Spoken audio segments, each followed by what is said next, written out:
Good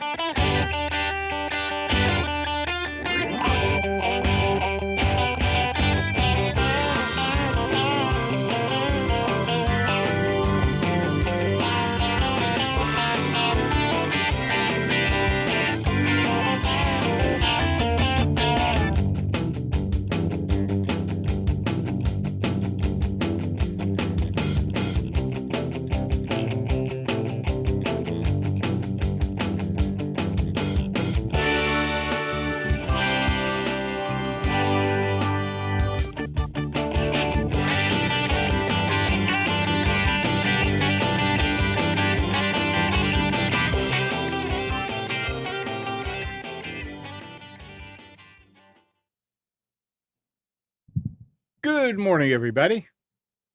You are tuned to Computers 2K Now on the Nissan Communications Network. I'm Amnon, your host for the next couple of hours, along with Spence. Good morning. Hey, it's just like being in the old studio, right? It is, isn't it? Yeah, except you're not behind the glass. And it's too bright for you here. Yeah. Oh, man, is it bright in here? I tell you, he's got a million watts of light going on in here. Nick should join us shortly. Mike and Gal are not going to be here today. Our number is 919-518-9773, Computers 2K Voice on Skype. And today's show is made possible by Telestream's Wirecast software and by VMix software, and is sponsored by Tom Sinclair of Live Streaming Gear. I can't hear you. All the servers in the background? All these servers you can. I mean, do you mind reaching and just turning down yeah, that's just okay. That's better.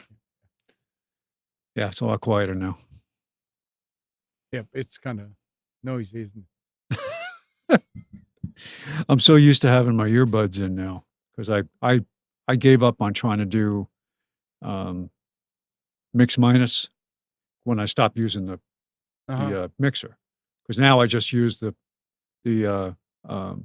ATR outlet from that into earbuds as my audio source, and it's so simple. I used to play around with and Pam used to say, "There's so much noise coming from your office in the morning," and it's like, so. Well, yeah, but this is cool. Oh, all right. So you had an interesting week. I did, yeah, and I mean, I am leaving tomorrow to go on my summer adventure. Right. But in preparation for that, I this is my fifth time doing this, so I have a pretty good list of tasks I have to do to get ready to go, and I kind of reverse engineer until I can back into being ready to go.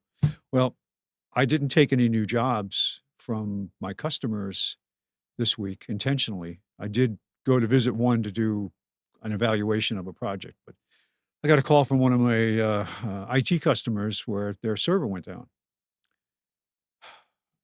And so that was 2 trips to visit their office, but it was one of the little Lenovo M600 tiny desktops that I had set up for them in their office. And again, the second time this year, it was a Windows 7 update loop. Oh, geez, that's what made it? That's what did it. I found out after I got there. Initially, I thought it was a power issue, so they can't power the machine on. So I'm thinking power went out and it didn't start again. It wasn't that, because I put a UPS on it.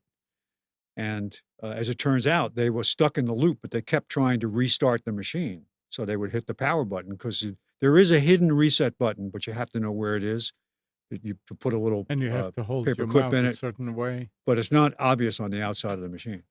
But they kept doing that to the point where the power was out. It wouldn't run. So knowing that, I went up there, and it's an external power brick. Which the procedure for that, for most computers, to reset the power, if you've got bad power, is to disconnect the power, hold the power button, and this is good for desktops and laptops. Hold the power button in for 10 seconds. Clears any residual capacitor power in the power supply. Disconnect, if it's a brick, disconnect the brick from power. 10 seconds. Plug it in, then plug it all back together again, and it works. So I got the machine running, and the first thing that happens, it came up and said, your machine didn't start right. Two options: repair your machine or start normally. Right. Neither work. So that's what they were stuck in. If you did the repair, it would go in start system repair, and it would get to a point where it would run for a second and it would say Windows loading or loading files. 2 bars would go across and it would sit there. And I didn't let it sit there for very long. So I tried safe mode, which worked. I mean, I tried going into the advanced start menu, which gives you the safe mode option. Tried safe mode, it wouldn't run. Same thing, get loading files, the progress bar goes across and just stops.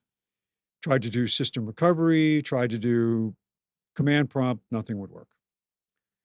So I'm thinking I'm going to have to reinstall Windows 7 on this machine. Mm-hmm. Well, that's another story. Let me tell you that I actually got it to work. Trying to come up with a way to install Windows 7, there complications. Windows 7, in many cases, unless the OEM ISO image of the OS was manipulated by the company that made the computer, did not have USB drivers built in. Think about that. If you have a mini desktop. That used to be with XP. Remember, they said, yeah, they put them in, they took them out. I mean, Yeah. it was just why. I don't understand why, what they're doing to people when they do this. But if you have one of these little M600s, it's USB ports, display ports, an Ethernet connection, and that's it. There's nothing else. So if you don't have a way to plug in your USB device, whether it's a flash drive, a bootable flash drive, that's the camera right there. I need to move the microphone so I can look at the camera too here.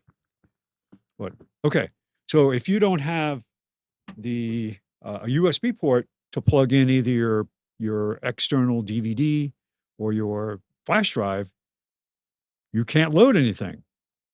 So, well, this came up afterwards. I created because I couldn't get the DVD to run, I said, let me create a USB ISO of the install files. Microsoft has a great tool. You can download the tool to create an image. And you can download an image of most OSs as long as you have a product key. Well, guess what? Didn't have the product key for Windows 7 But they Pro. let you download it. No, They not don't? without the key. You can't do it. And it used to be you could download it, but now, unless there's another page that I'm missing, there might be another IT support page that you can go and find this stuff. But now the new page says you have to have the a valid product key. So I had one for Ultimate. So I tried Ultimate. Great. I create the flash drive. I go to plug it in, start the machine up. There's no USB driver. That's how I found out. Well, there is a solution to that, and it works for any ISO, any image of the operating system. You can use a great tool that I found and a very good web page. I was looking for what do you do to install Windows 7 through a USB 3 port? That was what people mostly get hung up on, because new machines with USB 3, there was no USB 3 drivers. So basically no USB, because the ports were USB 3, the chipset. So you create a bootable flash drive using the Microsoft tool, and then you use an application called Power ISO. Power ISO. And what it does is it lets you take any available, they call it a WIM file. When you create a bootable USB, you can go and look at that USB and find a .wim file. WIM. WIM. Okay.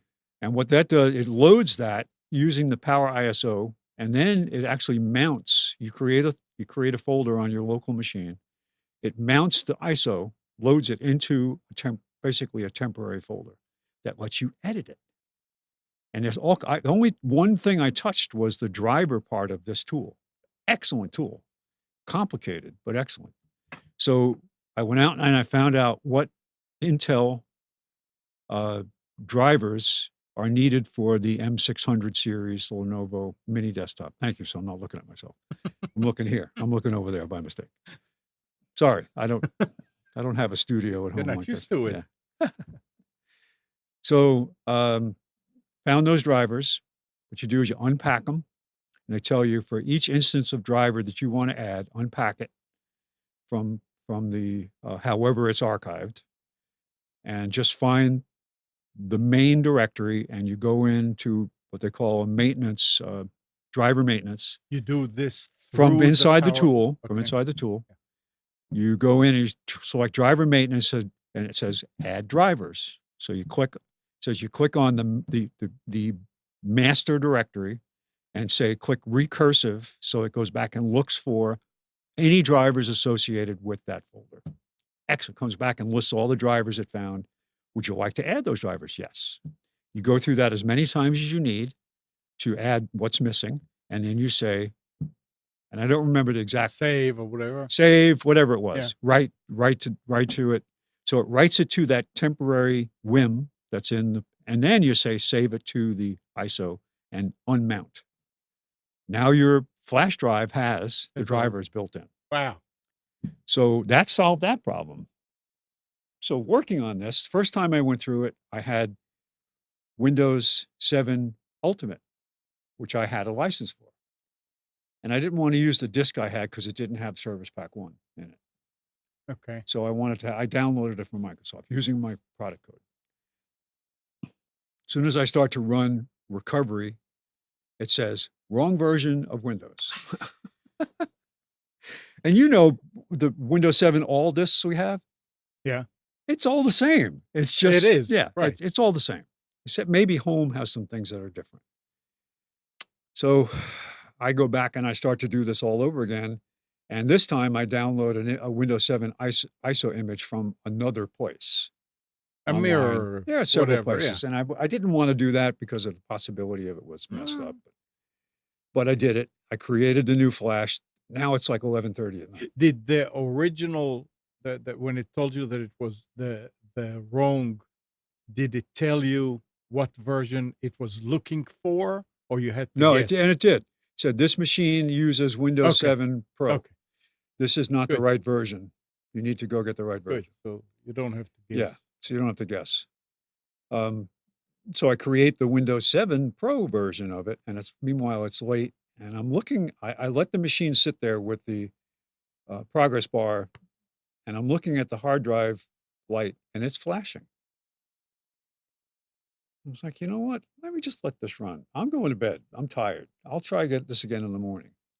So I just happened to wake up about 3:30 in the morning, and I get up and I say, and I walk into my office, login screen. It was recovering from a failed. But you update. know that it wasn't doing that before you would. No, it was not doing that before. I set it into they couldn't set it into. I didn't know how to boot to the advanced start screen and start the actual recovery process. So just selecting repair my computer was not enough to get it to work. So I did fix it. The other complication I ran into was apparently it's possible for the size of the partition, actual size of the partition, and hello, Nick. Hey, good morning. Morning. The actual size of the partition does not necessarily have to match the hardware size of the partition for Windows 7. It doesn't really care, but programs like SpinRite care. And so do programs like Macrium Reflect, which is a great cloning tool, care. It says, this doesn't match. I wouldn't proceed.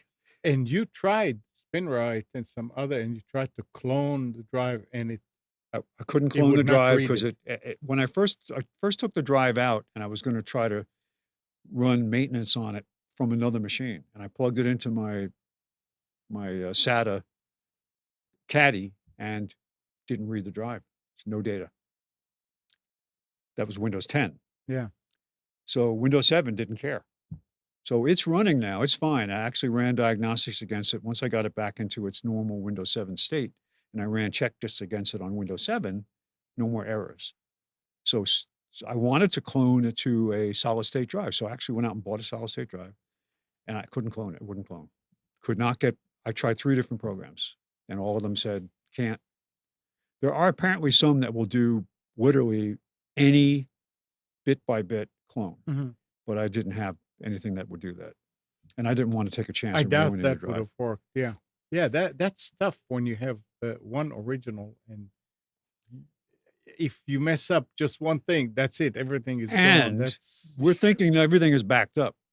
The way this particular system works, it's accounting software that the applications they use run on a cloud service, but the local files are stored the in actual the data. actual data is stored locally on you can have a dedicated server, or you can have a workstation that's got a mini version of their database running. And that's what they had, because only have 3 machines. And that database does not sit in one of the user folders. If you go and look at Windows 7 or most Windows operating systems, you'll click on the C drive and it will show users. And then you go and look at the users, and then you drill down, you can find their documents and their pictures and all their settings. Well, the data sat in a file or a directory on the C drive, not in the user directory. So they had been using Mosey Pro, which was bought by Carbonite. Mhm. Well, when they told them you need to install Carbonite, so install Carbonite from scratch, selected the default settings. Default settings don't back anything up from the C directory. They go to the user. Oh, It's data, right? So it wasn't there. It was running. It was never backing up the data. So this is probably a good thing that I saw this. And now I added a manual entry into Carbonite. So it took almost 6 hours well, for it that's to back okay. it up to the cloud. Plus, I have a local backup. Um, talking about talking about backup, we'll get back. Talking about backups, I got a notice from Carbonite about a month ago that it's time to renew. They don't tell you how much.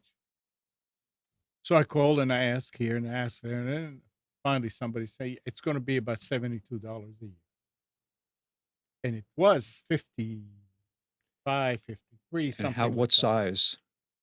There is no size. It used to be 30, but they let it go over. Right.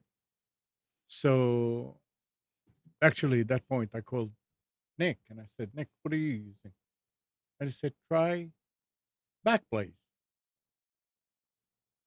And I went ahead, I downloaded, and it said it's going to take like 7 days. I mean, you have a month free trial. No, 14 days, 15 days. That's right. 15 days to So download everything. 15 days of a trial. So you Oh, don't have to okay. pay. Okay. So I said, okay. And that was like in the afternoon. I come in the evening and I'm done with work and stuff. So I go and I look at it. And I start looking around, and there is a tab called Performance. Performance, you can give it all your bandwidth or half. It was on half. And then how many threads? And it's on one, but you can go up to, I think it's at 64 or something like that. Wow. So first I thought it was CPU. How many? So I put it at 7. I think what they mean is ports, active ports, I think Yeah. it's how many. Remember how you sockets.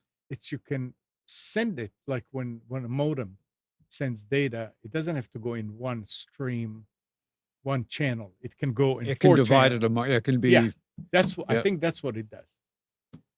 And because it came, I mean, it was night, so I said, at night I don't need the bandwidth. Do it. After about a minute, it came down. It says your data will be backed up instead of 7 days or something like that. It said 2 days. I said, oh, nice. And I look, and you look, and they take each file and they break it up. So I had XYZ dot exe that it's backing up, part 1, part 2, part 7, part 3, part this, part that. So it's breaking it up and it's sending it because I guess So because of the thread. as long as it identifies that it successfully reassembled it at the other Yeah, end, so right. it must use a hash to make sure that it all. Okay. I guess. I mean, I'm That's cool. impressed. I like it. It finished actually in 2 days altogether. Finished the whole thing. Do you And remember? it's less, it seems like it's less load on the computer than Carbonite. And the regular price is $55 a year if you go for 2 years. I mean, if they gave me 5 years, I would go for 5 years to pay cheaper. And there's no limit. And what's the recovery like? Do they? Can you You can, arrange? Can you get them to send you a disk yeah, if you need to, if you want to, you can get or the you can list, just or you download your can files? just download. Yeah. Mm. So Backblaze works. The only cloud I use myself is for my phone and my data on To my back it phone. up. Yeah, well, you have to. Yeah, and because I was doing regular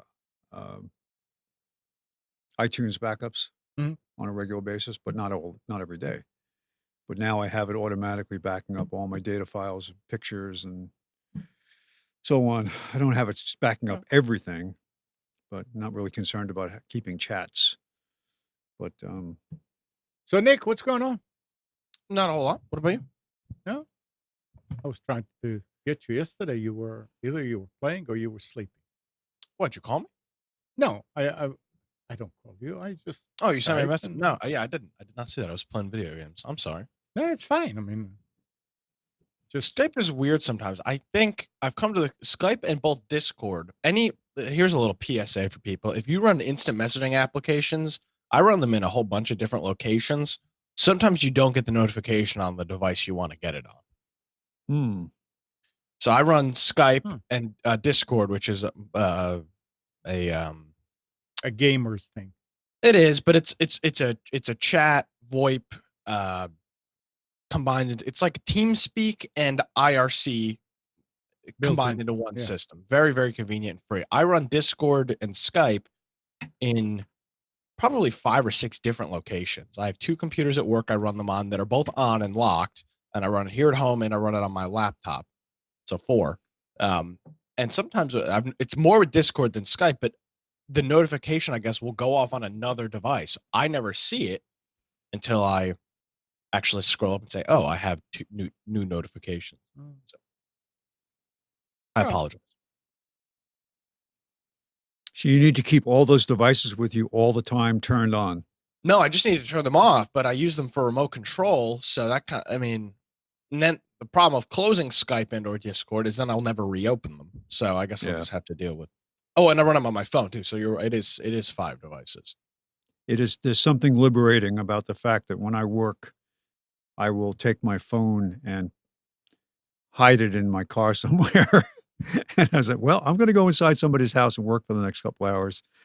Unless I need my phone with me, it stays in the car. Never buy one of these. I've come to the conclusion this is a lot worse than it looked like when I originally Is that an bought it. iWatch? The ball and chain. Yeah. It is, Amnon. You're right. I mean, it's not. The device itself is fantastic. It's amazing. You look at the power of that thing for $250 or whatever it is. I mean, it's incredible. But it's 24/7. I mean, I've got, like you guys, 100 different email accounts, and they're just most of it is just garbage, spam, and apps constantly pinging me. They'll do a study in 20 years and find out that's why people like me went crazy, because they were connected to this garbage all the time. Yeah.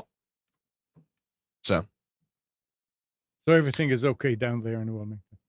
It is, yeah. Oh my God. Down in the wet washcloth that is North Carolina.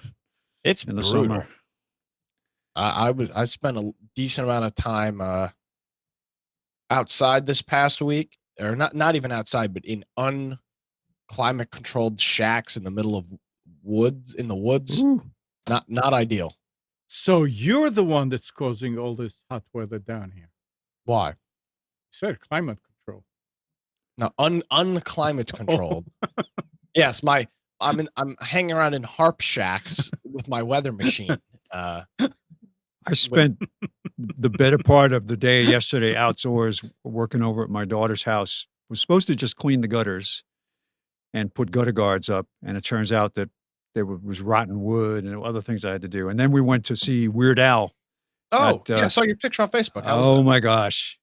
He's funny. Well, it was funny. And he came out in the audience, and we were sitting to the right side in like the third row. My son had gotten us tickets for Christmas, so we all went, whole family went together. And his wife is sitting right in front of us. He came out and sat on her lap.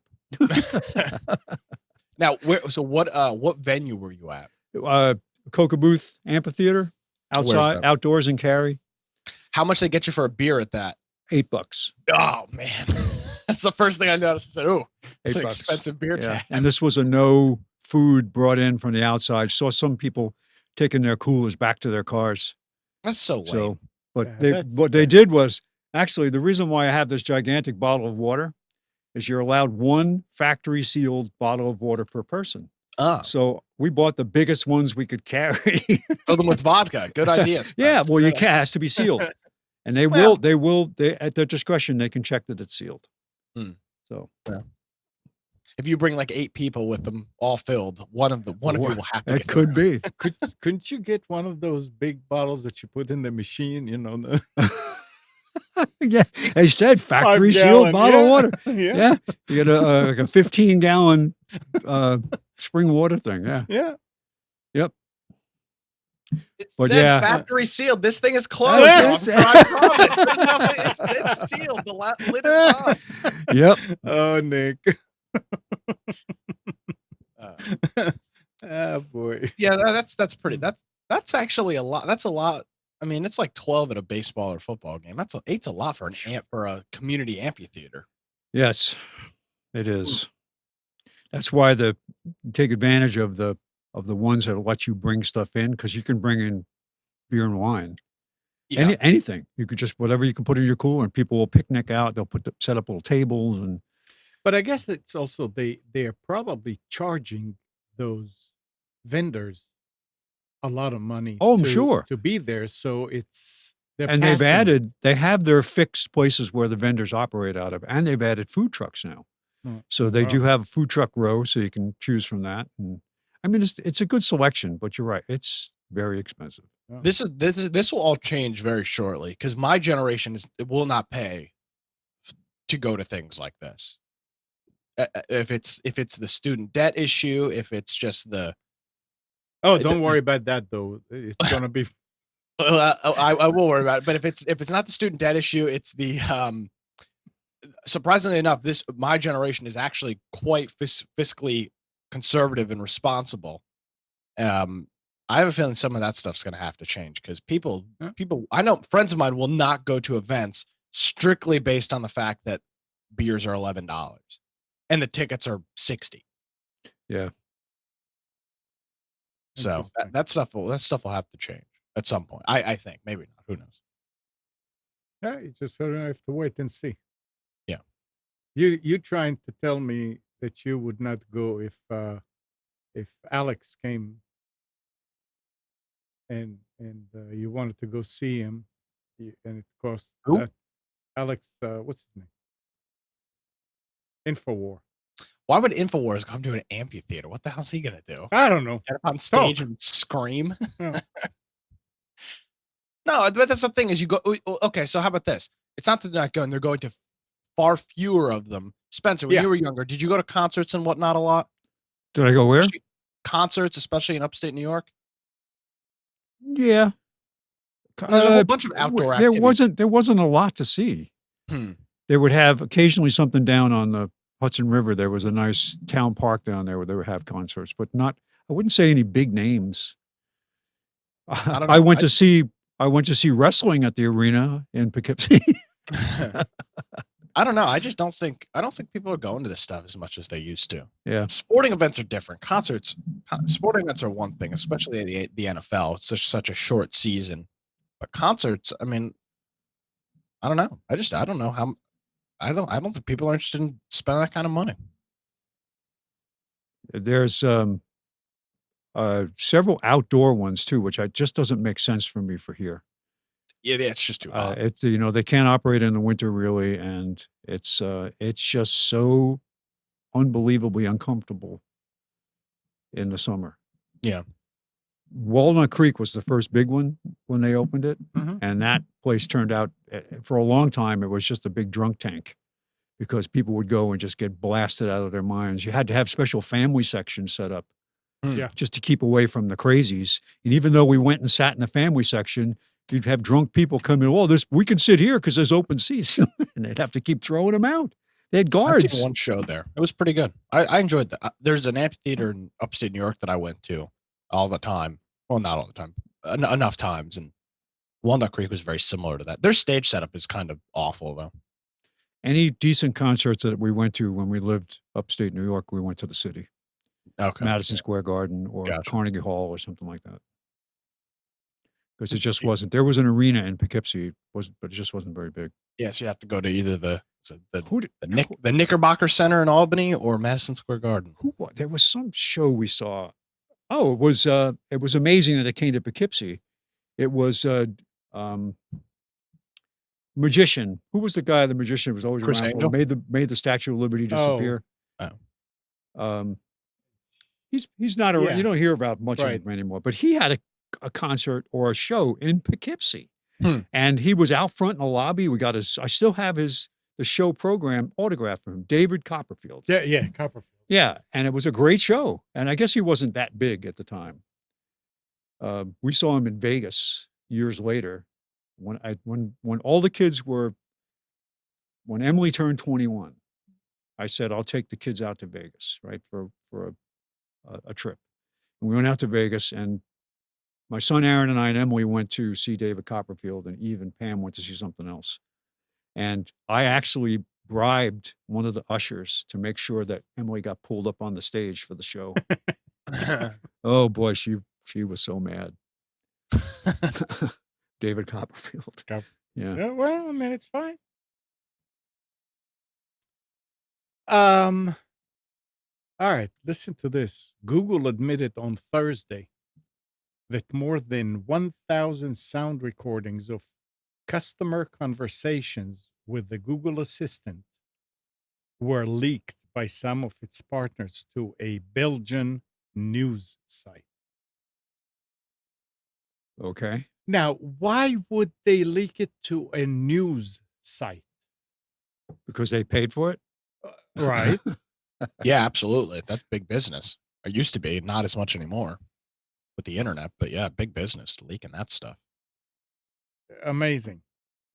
We have to assume that it's all out there. And they've already said that it's in terms of service, they can do whatever they want with it, and they can, it's just that they're not really, nobody really reads it, right, to really drill down to find out what they can do with it. And then when you find out, you're shocked when it's like, well, sorry, we're a private company, and it says right in our terms of service that we can do this with it. You don't mind us doing this? Absolutely, yeah. Do it. Well, it's funny that you say that because Apple, oh crap, let me find the story. Apple shut down, the Apple Watch has got an app called Walkie Talkie. And it, when your iPhone obviously knows it. The same way that an iPhone knows that when you text another iPhone, it has iMessage, it'll automatically turn up blue instead of green. Yeah. An Apple Watch will know if one of your contacts has got an Apple Watch. And there's this app called Walkie Talkie, which is exactly what it sounds like. It's a Walkie Talkie app. And they actually shut that down. Damn it, I can't find this link now. They shut that off this week due to concerns that people could listen into your iPhone without any notification. Right. So it's going to happen. Well, look, even Vizio smart TVs they can eavesdrop on your conversation. Oh no, I have a Vizio behind me. This is awful. It's listening. Well, between that, my $40 Chinese security camera that is a PTZ. I mean, I'm and my Amazon, I'm kind of screwed anyway. Hey Nick, turn around. Hi Nick. I leave it unplugged. I'm afraid. Oh, okay. Let's see what else. I have here that's interesting. Oh, here's something else. You're talking about Apple. Apple has released a silent update for Mac users, removing a vulnerable component in Zoom. Silent. Silent. Not supposed to talk about it. The popular video conferencing app, which allows websites to automatically add a user to a video call without their permission. Why am I not surprised? I mean, come on. How do you release something like that to begin with? It's and here is something else about Apple. Last week, Apple announced updates to the MacBook Air and 13-inch MacBook Pro. The MacBook Air price is being lowered to $1,099, but it will be offered to college students for $999. Big of them. Who is that? Apple.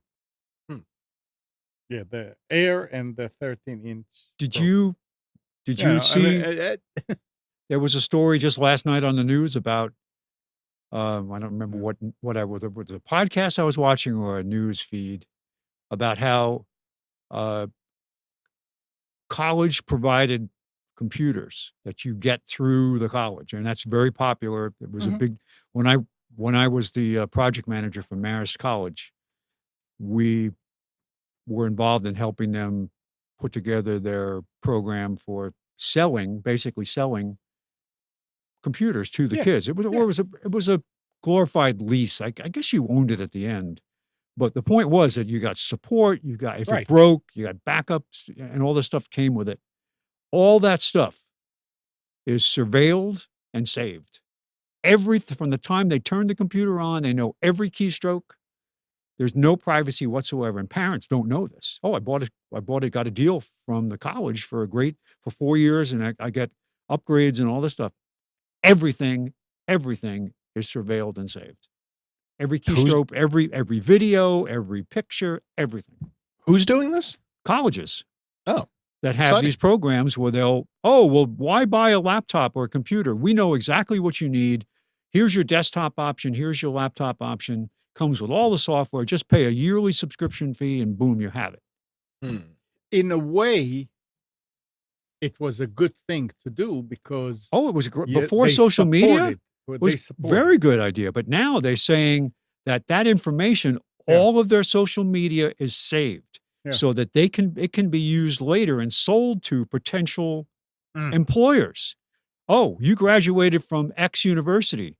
They can go to that university and say, give us everything you know about this student. Yeah, that's exciting. Yeah, I mean that's the scandal. That's what they were complaining about. So parents don't know this. They're actually there are companies out there. I think we talked about this already. That will scrub your online presence to try to clean it up, to rehabilitate it, because you did something stupid in college and you go to apply to a law firm and go, nope, sorry. Here you are at this concert, climbing on the stage and throwing up on somebody, and sorry, we're not going to hire you. I'm looking at Spence's T-shirt, and it says, "No, I will not fix your computer." Yeah, I need one of those. And when Hannah graduated electrical engineering, the keynote speaker, yes. She was saying how when you tell people that you graduated from electrical engineering, you see their jaw drop. And when you tell them, because it's the same department as computer engineering too, and she said when you tell them you graduated from computer engineering, their jaw drop, and then they ask you if you can fix the laptop. Well, last Wednesday, Hannah called me, and she said, "Dad, they called me from the restaurant, and the waffle iron is broken, and they want me to fix it." Waffle iron? Yeah. My gosh. Because she's an electrical engineer. And we talked about it, and she said what was happening if they lay it flat, it doesn't work, and it trips and all that. I said, honey, I have to look at it to see. And she came over and she said, I fixed it. It's unplugged. I said, what was wrong? No. She said, they had it out. I mean, the cover, out of the cover. And the guy is working on it. And he's laying it on the table that's made out of metal. And it trips. Right. The ground fault trip. Unbelievable. Yeah, so there's so many things are simple like that. There was a bad switch, and she went to Home Depot and bought a switch. And I said, wow, That's nice. That's the one of the greatest values of having gone through repair training at IBM was that they taught you a diagnostic approach on how to look at a problem and when did it last work, what changed, divide a problem in half. You say, okay, so this part of it's working, but this part of it isn't. It's just excellent way to teach you critical thinking about how to approach a problem. And that's what Hannah learned. Yeah, it works. It's Absolutely. just how to look at it, how to look at something and be observant. And you learn, and you can use it in other things. It's a way of. My toilet doesn't flush right. Well, when did it last flush right? Last week. Well, what did you change? Oh, I changed the flapper. Yeah. This is a piece of interesting information. The music app that's adding subscribers to its service at the fastest rate. What do you think it is? Say it again. What's the music app that's adding subscriber to its service at the fastest rate? Oh, not Pandora. Nick, what do you think? I'm going to say Pandora because the Sirius Pandora merger. It's like the numbers are probably inflated now. I remember asking when I last renewed XM. So I'm a Pandora subscriber too. Do I get a discount? And the guy goes, "What? You didn't know anything?" I said, "Come on, I'm already a subscriber. I've been XM for 20 something years." I said, "I'm Pandora for like 6 years. So give me a bundle." I think it's one account. Maybe it's coming, but it wasn't available the last time I renewed. Yeah. But So you're right, Nick, because I can inflate the numbers. It is not Apple Music or Spotify or Google Music. It is Amazon. Because of the that's what they say. Well, anybody that has anybody that's Prime gets the basic service, music the basic, service. yeah. Is that does it say which service? Which Amazon the Financial service? Times reported this. It says the number of people subscribing to Amazon Music Unlimited. Oh, that's different. Has grown by about 70% in the past year, according to people briefed on its performance. In April, Amazon had more than 32 million subscribers. To all its music services, including Unlimited and Prime. By contrast, Spotify, the world's largest streaming service with 100 million subscribers, is growing at about 25% a year. And it says that Amazon is the dark horse. That's coming, somebody from media research. People don't pay as much attention to it as to Apple and Spotify, but it's been hugely effective. They gained momentum in recent months, propelled by its ubiquity with consumers and Alexa, its popular intelligent which can play music. So I find this interesting. You go to their homepage, they're doing a 4-month Amazon Music Unlimited service for 99 cents. Wow. To get you going. Yeah. And at the end of 4 months, what does it go up to? It's $7.99, which is under the price of Spotify. Oh. I think my Spotify's 10. But the biggest problem with Amazon, and this is where math is working in Amazon's favor. They've grown 70% in the last year? That's because nobody used the service. And now that they've added so many more songs than they used to, I guess it is. It's easy. It's easier to go 70% from nobody than Right. 70% from 100 million. Right. But I don't know. They always had a problem with songs. They never had any artists on there. Maybe that's changed. It is still. I mean, you know, Kathy likes to listen, and she would sit there and say, Alexa, play something. It says this is available from Amazon Music subscription. You have to subscribe and whatever. Well, that's good because it never used to. They never used to have any good song. They used to be missing a lot of big artists. No, it is unlimited. but it is missing because you have to pay in order to hear it. Well, but that's not missing. That part of Amazon Unlimited. Oh, I see what you mean. Okay. But Amazon Unlimited used to be missing. Like I remember, like Stone Temple Pilots, which is a very big band. Songs weren't on Amazon Music. Red Hot Chili Pepper songs were not on Amazon Music, and that just whether that's a royalty issue with the band or a marketing ploy by Amazon, it's obviously working for them. Well, and that was years ago. I'm sure they've gotten bands like that because they're too big not to have. So I mean, I know my cousin has, and he talks about how he likes it. So maybe it's worth giving it a try for 4 months. I paid the minimum amount for Pandora, which is just to eliminate commercials. So I just have the basic service. They keep trying to get me, go with the better service. Well, what else am I going to get? I'm happy with what I have now. I have like 50 different channels I've created, and I go through them, and there's some of them are like if I lay in there and I'm trying to fall asleep and I put on the ambient sea sounds thing, and that's great. I can fall asleep. It's just, and if I'm working and I want to listen to music, I just throw on Pandora and I listen to a channel, and only a few of them actually repeat a lot because I might have a very specific channel that doesn't have a lot. There's just not a lot that fits in that category. So you do get a lot of repeats. But here's an article from this week, Spence. This is right up your alley. SiriusXM, this is 4 days ago. SiriusXM will finally let subscribers create personalized music stations with Pandora from inside the SiriusXM app. Huh. The company up to announced now today you couldn't? No, what they did. So the Pandora app is one thing and the Sirius app is another. And what they did is that there were channels on Sirius that were popular Pandora playlists, but they weren't customizable. They were like live streams.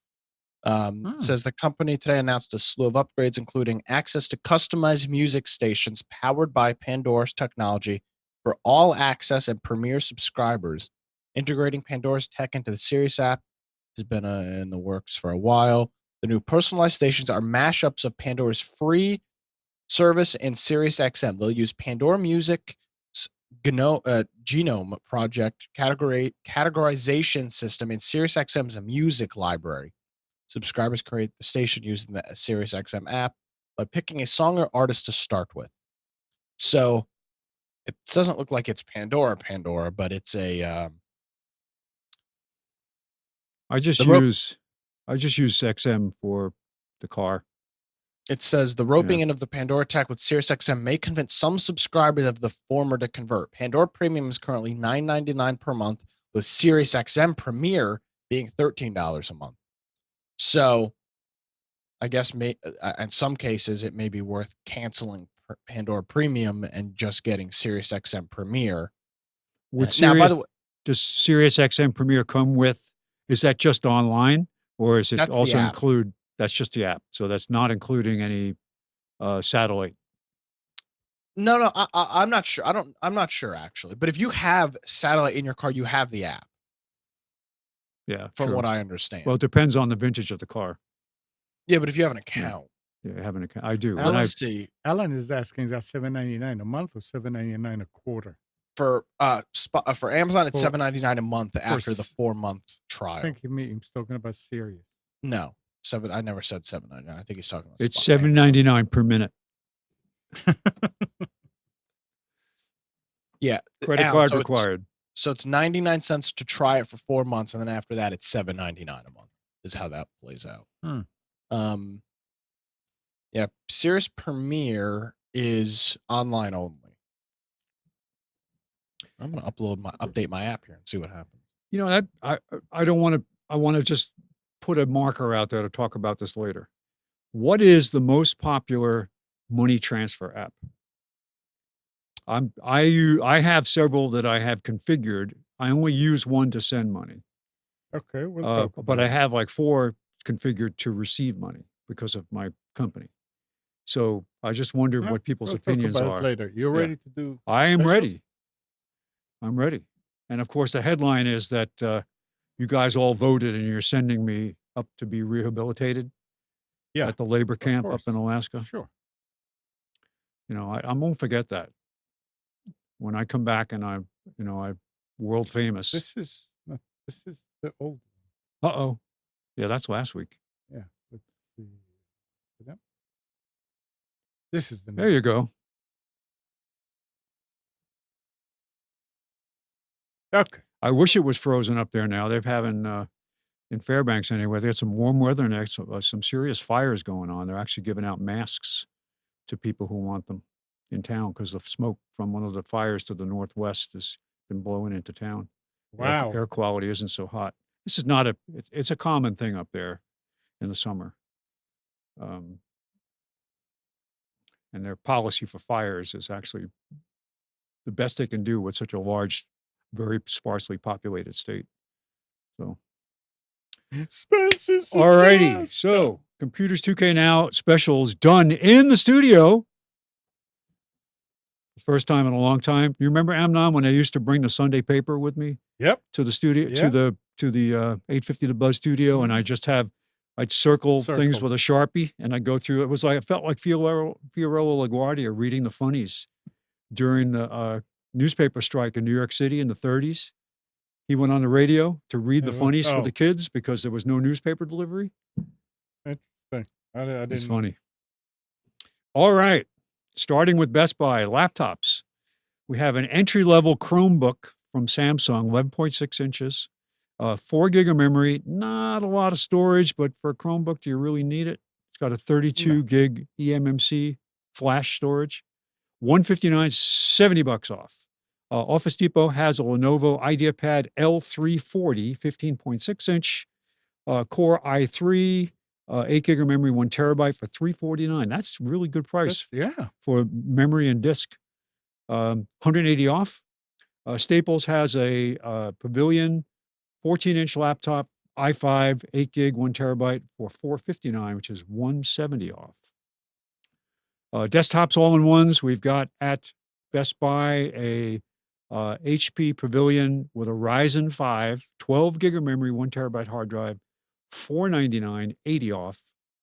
Office Depot has a Lenovo Idea Center 520. This is a 23.8-inch all-in-one with a Ryzen 3, 8 gig of memory, 1 terabyte for $479, 170 off. And Staples has an HP Slimline i5, 8 gig, 1 terabyte for $419, 100 off. Tablets. There were no actual traditional tablets in any of the 3 sales ads today. I didn't go deep into Walmart today. I didn't have time because I wanted to get here before the show started.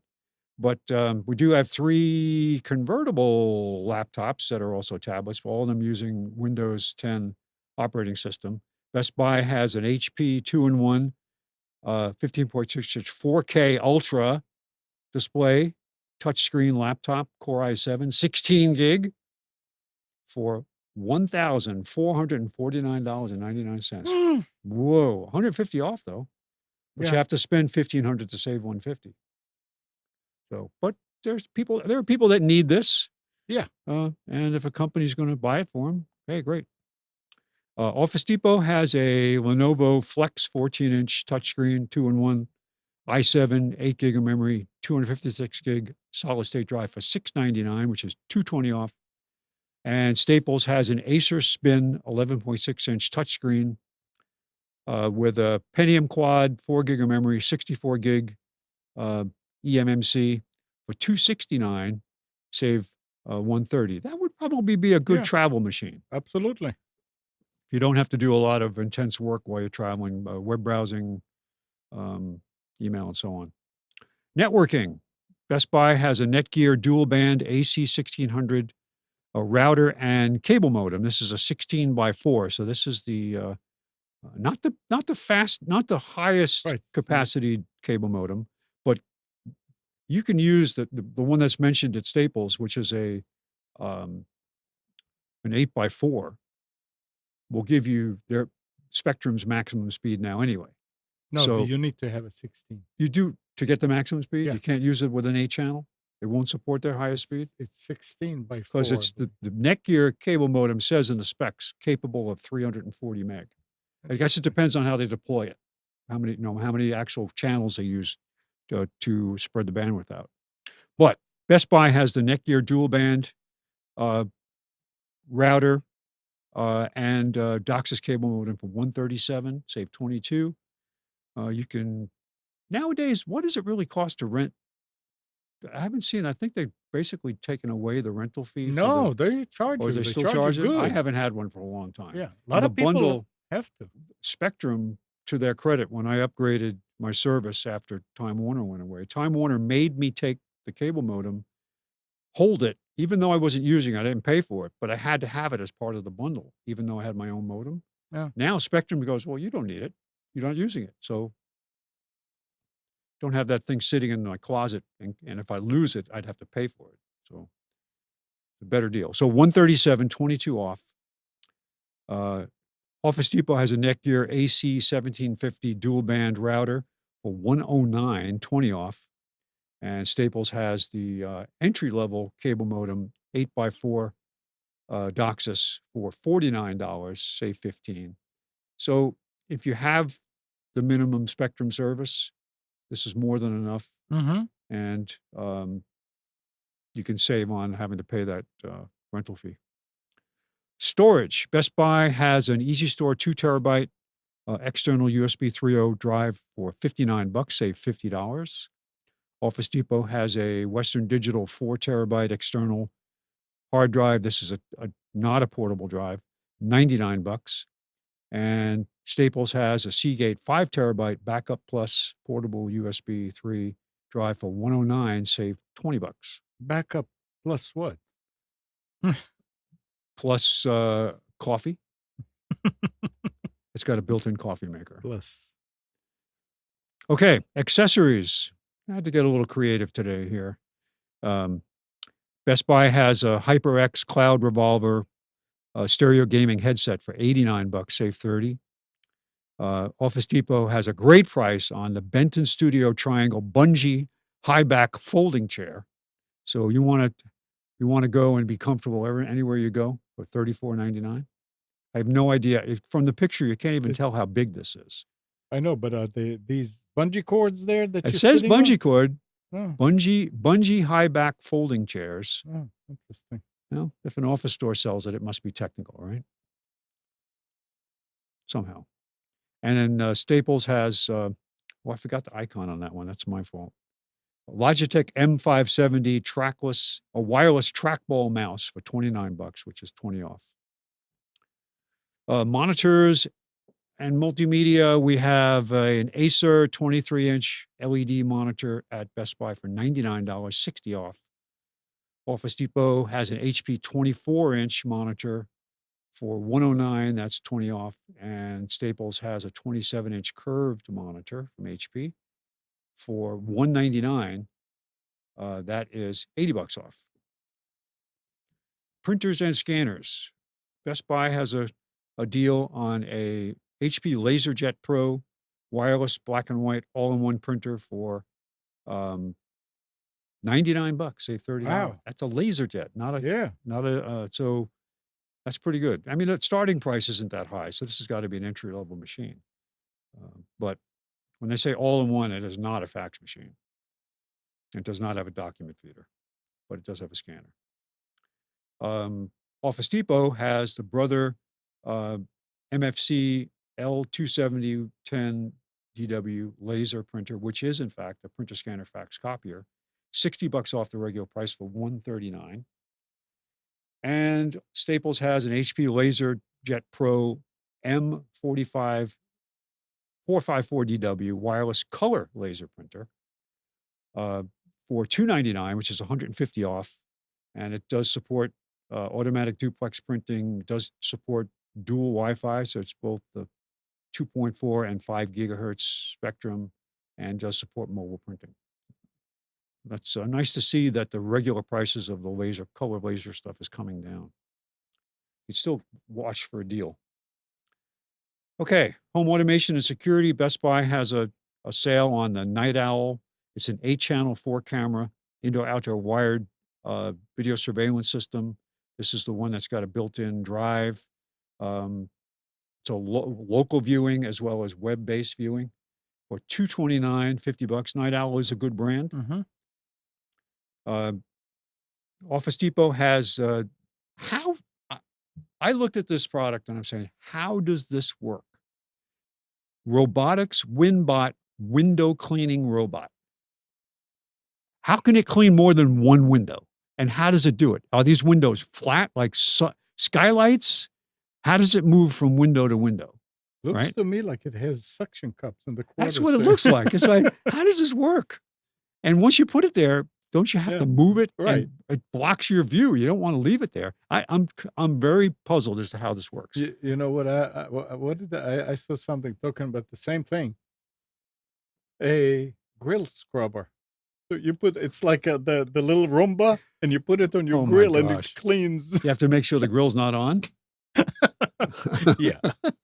I mean, come on, give me a So break. all I could think of when they said a robotic window cleaner was Rosie the robot from the Yeah. Jetsons. So I put her picture in there. Mhm. $349 for this product.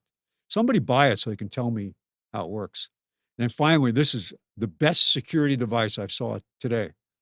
It's a poster that you buy for $21. Security notice: all visitors must report to security. There you go. You solved all your security issues. You just have to put it in writing. Whoops, there was a problem loading the last page. For some reason I can't load it on here. Can you get Okay. to it? I can get. Oh, to you it. can to it. I'll have to go with the little screen for some reason. Well, let me refresh and see if I can get to it. What happened here? You lost. That was weird.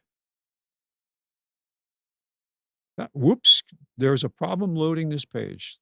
Well, I zoomed Where in. are you getting it from? It's not local. No, I'm getting it off the website. I don't have it on this machine. I just have it on the webpage. Oh, so Maybe it was you because I zoomed in. Now we're having trouble finding that site. I must have lost my connection. No, still seems to be working. Isn't that strange? so you're getting you're actually loading it from computers to I Canary. am. Oh, I am. Let me try clicking on it again here. This is very weird. I mean, you don't have to go with the small I screen. can. You can go. I mean, no, it's no, not no. all on there though. But you can go to the computers to Canal and watch the show. Make it full screen on yours. But I have no internet connection. I'm connected to Wi-Fi, but I'm not. I lost everything here. Don't worry about it. I'm gonna go Are with we the other still screen. out there, Nick? I mean, do you? Yeah, here's this okay. Okay, so I see the little screen here. Can you scroll over to the left a little bit? No, You can't. So that's all right. I can Oh, read it. wait. I can do well enough Mm. here. That better, yeah, and that's perfect. Okay, so I'm going to zoom in my head here. All right, so at Staples we have but wait, there's more. Staples we have an APC 650 VA battery backup surge protector for $64.99. That's 12 off. Staples also has a iBox dual biometric secure storage box. Now, yeah, this is not a network device, but biometric is handy. Like this could be used. Not sure if it's fireproof. It's 155.29, but this could be used to store valuables, whatever you need to get to where you'd like to have biometric. Usually, there's a backup to the biometric, like a key or something that you can use to get in if that doesn't work. The battery goes dead or something. Office Depot has a Netgear 16-port Netgear ProSafe gigabit Ethernet switch for $89. That's 20 off. Their ProSafe are good. Nice switches, yes. Also, Office Depot has. Now here's a name from the past: Laplink Yeah. disk image software. And I looked I'll at be this. damned. This does it. Not only can you move one machine to the next, different operating systems, It'll also do imaging and a bunch of other utilities for $29. It's $10 off the regular price. So they're still around. I was amazed. Best Buy has a Western Digital 32 gig USB 3.0 flash drive for $499. You need to go buy a bunch of those. That is a good price. Best Buy also has a Fitbit Charge 3 fitness tracker for $119.95, save $30. And finally, I just had a few minutes to look at some stuff at Walmart, so I tossed a few things in here.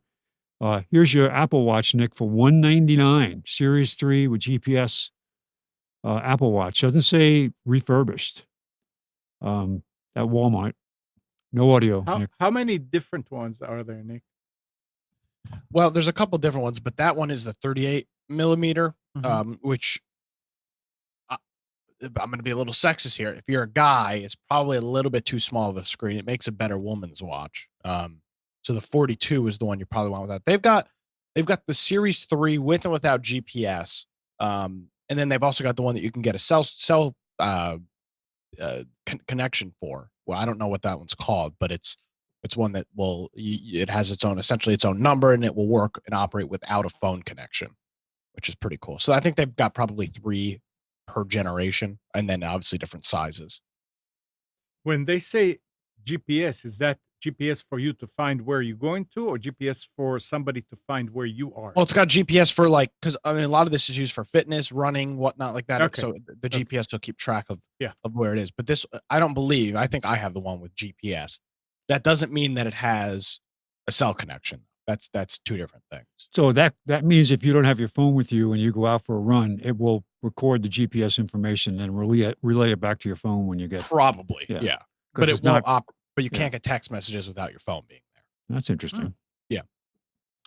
All right. Well, Walmart also has an entry-level Polaroid 32-inch smart TV for $99. Wow. And finally, they have a Canon image class Wi-Fi monochrome laser printer for $99. All of these come with either the TV says 2-day delivery, the printer's free shipping, and the watch was pick up today. So they have them in the store. They probably will ship it. So let's go. We'll go get all 3. They ship everything. Yes. All right, Spence, thanks. Ship by ship. Ship by ship. Very, very nice. Thank you. Looks like my connection is back. So are you not connected to the internet? It looks like I'm. Well, let me see what I did with. Did you get blacklisted? Must have been. No, I'm looking like I'm back up again. For some reason, I was getting nothing. Something happened. I didn't see anything change on the laptop. It's fine. No problem. Let's see. All right. I had a problem this week. What? I said I had a problem this week. Okay, let's hear. So, what's today's? So maybe Tuesday or Wednesday morning, I noticed my network or my internet connection at work was fine. The internet itself was fine, but services like Skype and things that are constantly connected, like Facebook Messenger. You see that whenever you have Facebook open and the Messenger's in the right-hand corner, every couple minutes, everything would say, for just a brief second, just enough that it would catch my eye, would flicker and say reconnecting or lost connection. And I was having an issue with my VoIP phones. I was having an issue with my IceCast streams. I was having an issue with pretty much everything that was constantly connected to a constant connection, constantly pinging a server to verify connectivity, except for the studio to transmitter link. But when you were pinging, you were not losing. Correct. So I started running trace routes from all over the place to a whole bunch of different places and trying to figure out what the hell my problem was. And I couldn't isolate anything down. My connection was fine. I called Spectrum and talked to a girl over there, and she was nice. She remoted into my modem and did their own internal trace routes and couldn't find any problems. So I was just kind of I didn't know what the problem was. So I scheduled an appointment for yesterday, or it was scheduled for yesterday rather. And I replaced my router. I replaced part of my switch. Or I temporarily jumped things to another switch to see if it was that switch. Wasn't working.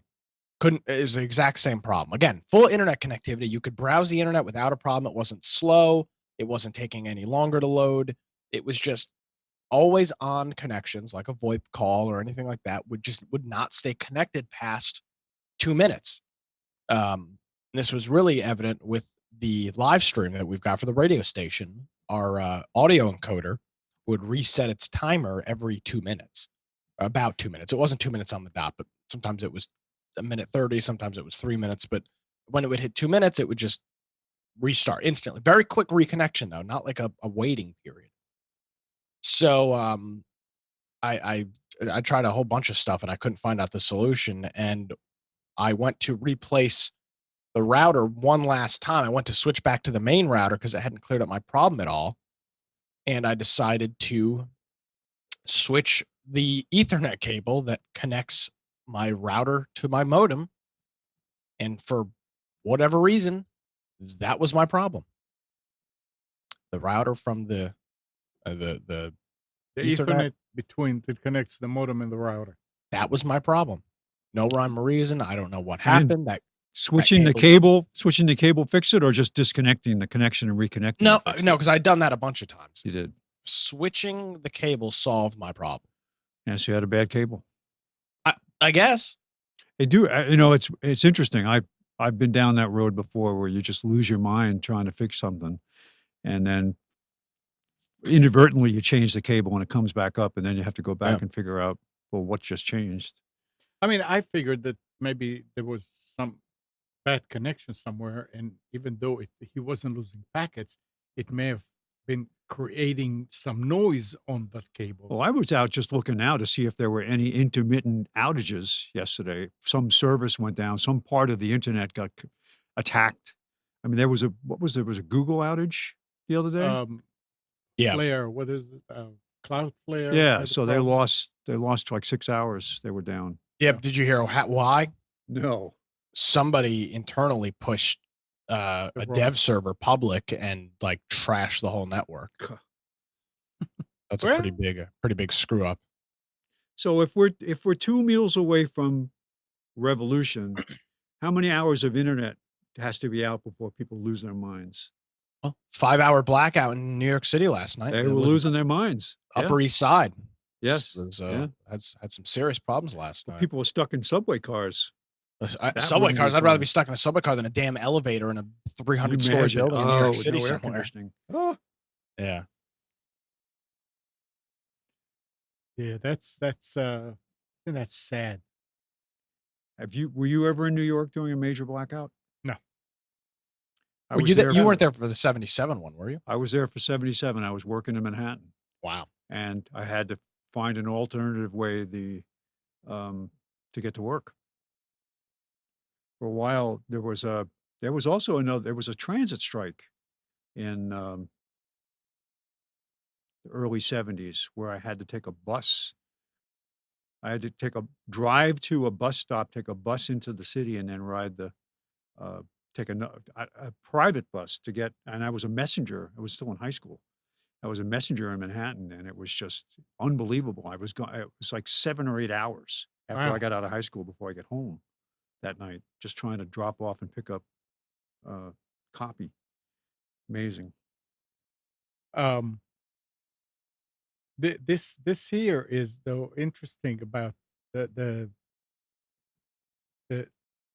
article. The end of the article goes with this. It says that a ransomware attack in New York City's Monroe College has shut down the college computer system at campuses located in Manhattan, New Rochelle, and St. Lucia. The attackers are seeking 170 bitcoins for approximately $2 million in order to decrypt the entire college network. This comes from Bleeping Computers. According to the Daily News, Monroe College was hacked on Wednesday at 6:45 a.m. and ransomware was installed throughout the college network. It is not known at this time what ransomware was installed on the system, but it's likely to be Ryuk, iEncrypt, or Sodinokibi, whatever, which are known to target enterprise networks. The college has not indicated at this time whether they will be paying the ransom or restoring for backups while gradually bringing the network back online. The good news, that's quote, the good news is that the college was founded in 1933. So we know how to teach and educate without these tools. That's from a spokesperson of the college. Right now, we are finding workarounds for our students taking online classes so they have their assignment. I mean, Wow. Hey, we're old school. We know how to do all that stuff without computers. Yeah, but it would eventually become an yeah, issue for them. Look at the yeah. high-profile cases where these municipalities have paid hundreds of thousands of dollars. Hundreds of thousands. Yeah, $600,000 in Florida like last week. Something crazy like that. It is absolutely crazy.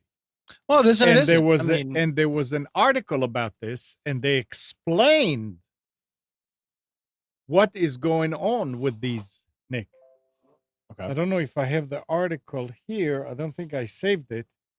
But the story was that attackers are attacking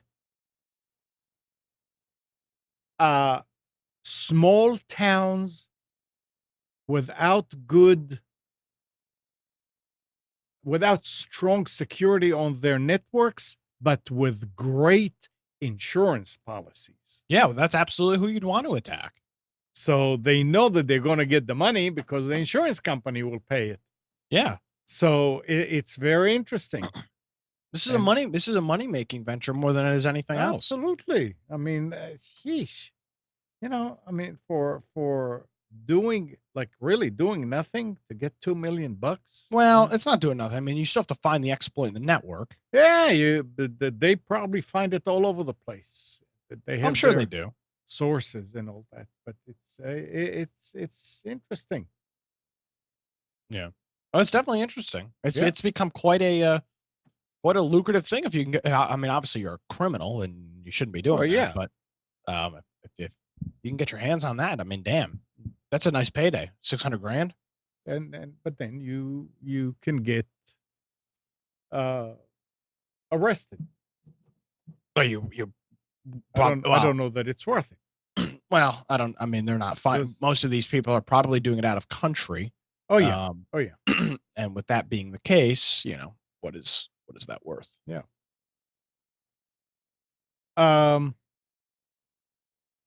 Here's I'll wait till Spence get here. The Federal Trade Commission voted last week, to approve roughly $5 billion settlement with Facebook over a long-running probe into tech giant's privacy missteps. This is from the Wall Street Journal. They're citing some people familiar with the matter. The 3-2 vote by the FTC commissioners broke along party lines, with the Republican majority lining up to support the pact, while Democratic commissioners objected. The people say the matter has been moved to the Justice Department, to their civil division, and is unclear how long it will take to finalize. Justice Department reviews are part of the FTC's procedure, but typically don't change the outcome of an FTC decision. So they settled with Facebook for $5 billion. Nice. For the probe. Now the FTC is back in business. They have good budget.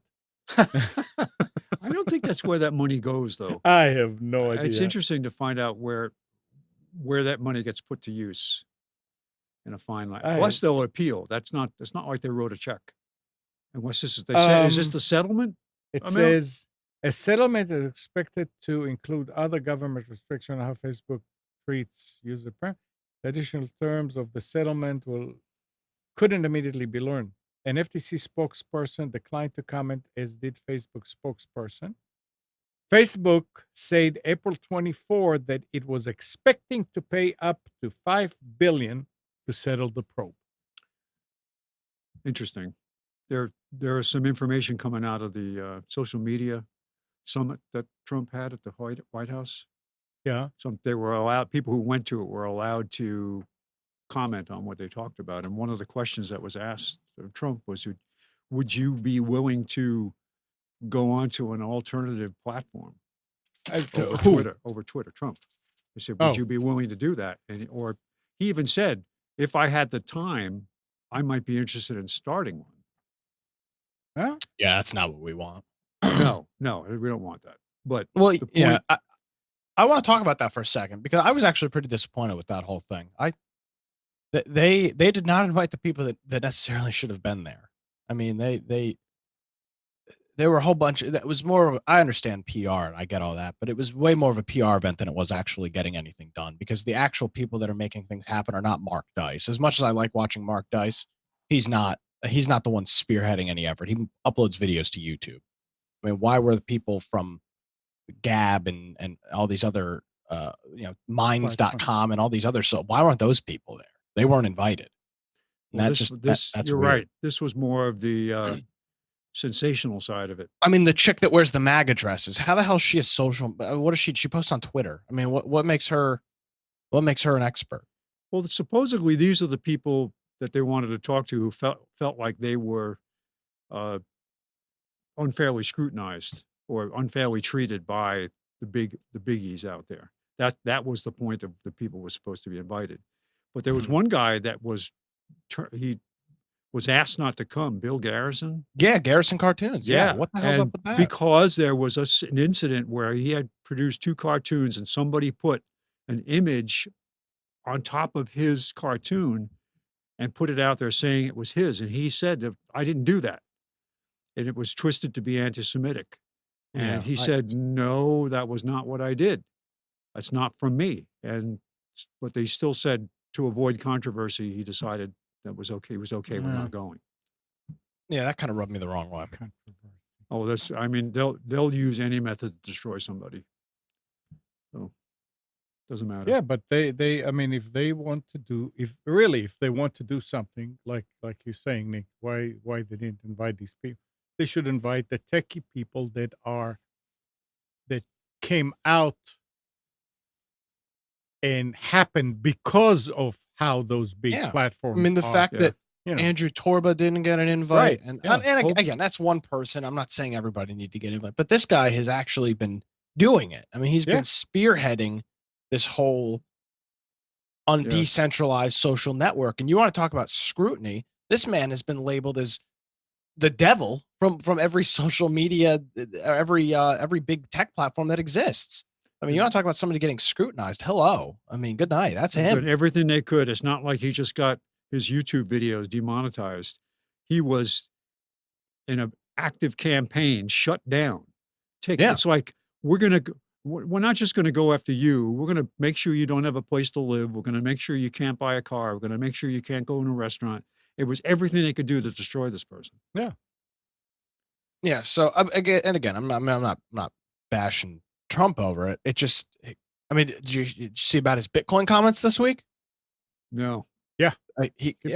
Go. You have the quote? Yeah. What did he say here? Facebook. If Facebook and other companies want to become a bank, they must seek a new banking charter and become subject to all banking regulations, just like other banks. That wasn't it, though. Oh, what? I don't know. He had a full thing come out. Oh, he said unregulated crypto assets. Yep. You want me to read the article? Okay. Well, read So his tweet. President Donald Trump on Thursday night warned Facebook over its plan to create digital currency Libra, a move that poses a new obstacle to the company's cryptocurrency ambition. If Facebook, they want to be a bank, they need to get those things, the certification. He said in a series of posts on Twitter. And in the tweets, the president also expressed skepticism of digital currencies in general. He said, I am not a fan of Bitcoin and other cryptocurrencies, which are not money and whose value is highly volatile and based. I'm having a hard time switching here when we're all together. And based on thin air. You know, he wrote, unregulated crypto assets can facilitate unlawful behavior, including drug trades and other illegal activity. Trump's entrance into the debate over Bitcoin and Libra could mark a significant development for crypto enthusiasts. The White House has largely remained silent on this, other than the Security Exchange Commission, Commodity Future Trading Commission, and units of the Treasury Department. They have grappled with how to regulate virtual coins. But he came out and said it's based on thin air. Yeah, it is. Well, yeah, but so is the U.S. dollar. I mean, well, no, it's got some gold, doesn't it? It's not. It does not. I mean, that's not true. There was also something that came out this week about one of the people that Trump wants to nominate to the Federal Reserve is a fan of going back to the gold standard, which would be very interesting. So is that what you were talking about? Yeah, absolutely. Okay. I mean, yeah. Again, I'm not dogging on Trump here, but you want to talk about deregulation and everything. Here is a deregulated currency that can't be. I mean, Andrew Torba, again, one example, but Andrew Torba's PayPal accounts, bank accounts, everything was shut down. Yeah. So, I mean, I don't know where this guy's getting his information from, but somebody is clearly feeding him wrong information. Oh, I mean, you know that he's not going out there doing. Oh, I understand, but he's getting fed lies, and that's a serious problem. Yeah. There was also something this week that had to do with the fact that he cannot block followers on Twitter. Yeah, this has been an ongoing thing. I mean, nothing will really come of this. And I'm reading it, and I just scanned over it, and I said, "Oh, so he cannot block, but Twitter can actually." Yeah, censor. Yeah. Yeah. Don't have no fear. Dan Bongino's latest podcast, the one from yesterday, gets into talking about his own demonetization on YouTube and how usually it's just for 24 hours. Well, nobody listens to your show from today. Usually they listen to it within the first 24 hours, and because tomorrow there's another show. So it's intentional harm being done. But the other part of it is the controversy over, excuse me, if you are a provider or you're a publisher, what's the difference? So Facebook hides and Google hide behind being providers. Yep. And they're protected, whereas they really are publishers. That's going to change. It's got to change. It's got to change. It's crazy to think that they could be actively admitting now that they influence things and put information out there that could be considered to be biased, depending on who you are, and not be a publisher. Yeah. And you're supposed to differentiate between opinion and news, which is gone now. That whole thing is gone. There's no such thing. Yeah, that ship has sailed. That too shall pass. Yeah, I just find it interesting. The cryptocurrency thing is big. The fact that he came out and said that this week. Now, will it have any impact? I mean, at this point, I'd say probably buy now more than ever. But I found that to be quite interesting this past week. Here's something else that's about Windows 10. So Microsoft is planning to make Windows 10 PCs work without passwords. It says while the company has been working on removing passwords from Windows 10 and its Microsoft accounts for a number of months now, the next major update to Windows 10 next year will go one step further. You'll soon be able to enable passwordless sign-in for Microsoft accounts on a Windows 10 device. Can't you just exclude passwords today? Yes, you could just say, Yeah. yeah, you don't have to. It's not. Yeah, I don't put a password in. This means PCs will use Windows Hello Face authentication, fingerprints, or a PIN code. The password option will simply disappear from the login screen. If you decide to opt in for this new Make Your Device Passwordless feature, this was also extend to business users through Azure Active Directory, allowing businesses to go fully passwordless with security keys. So what is the back end of this that gives you the protection that They're you talking had about an authenticator app or Windows Hello. Yeah. So I mean, yeah. I agree. I mean, right now, I don't know, with Windows 7 in certain situation, I know I have the problem here in in my own network. If you don't log in, then the network doesn't see you, or it doesn't see the network or whatever. And you mean your own local network here? yeah, Yeah. I mean, a Well, that- machine. If I'm trying Well, to that's go from true this, in the way you set the network up. So if you're Okay. depending on how your home group is set up, whether you have window sharing turned on, and you might when I set up a sharing network for a customer, I always have it so that from one person to get to another machine to share drives, they have to actually have a login Mhm. on that machine. yeah, that's to what I open mean. up. Yeah. So that's the only reason I have a login. Now the login is simple and Yeah. it's Yeah. you know, It can be automated too. You don't have to. It just I don't know, but recognizes the no, machine. it's it So it facial, works. So, facial but recognition is point is they're going to make it so it's like that. well with facial recognition default. and deepfake. How far are we away from just being able to create a realistic image that will be recognized by facial recognition as being the person when it isn't? What did you said deep fake? Yesterday I read something about deep nudes.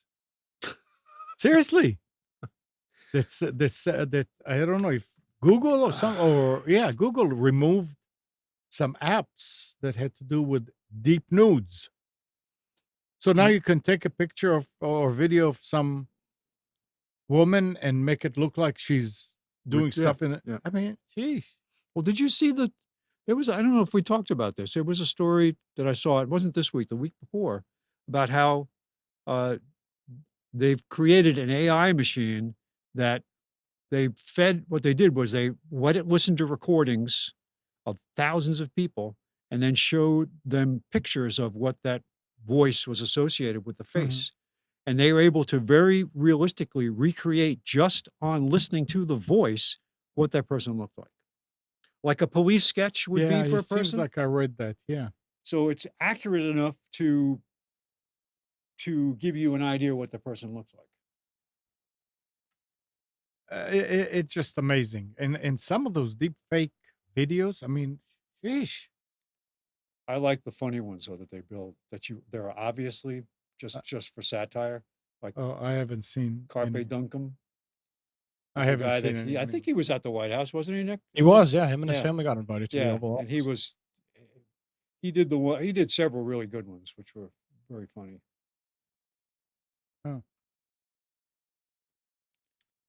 Let's see what else is there.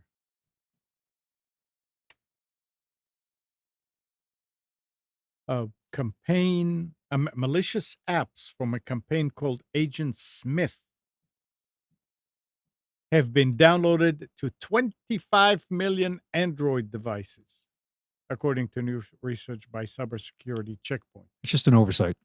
The apps, most of them games, were distributed through third-party app stores by a Chinese group with a legitimate business helping Chinese developers promote their apps on outside platforms.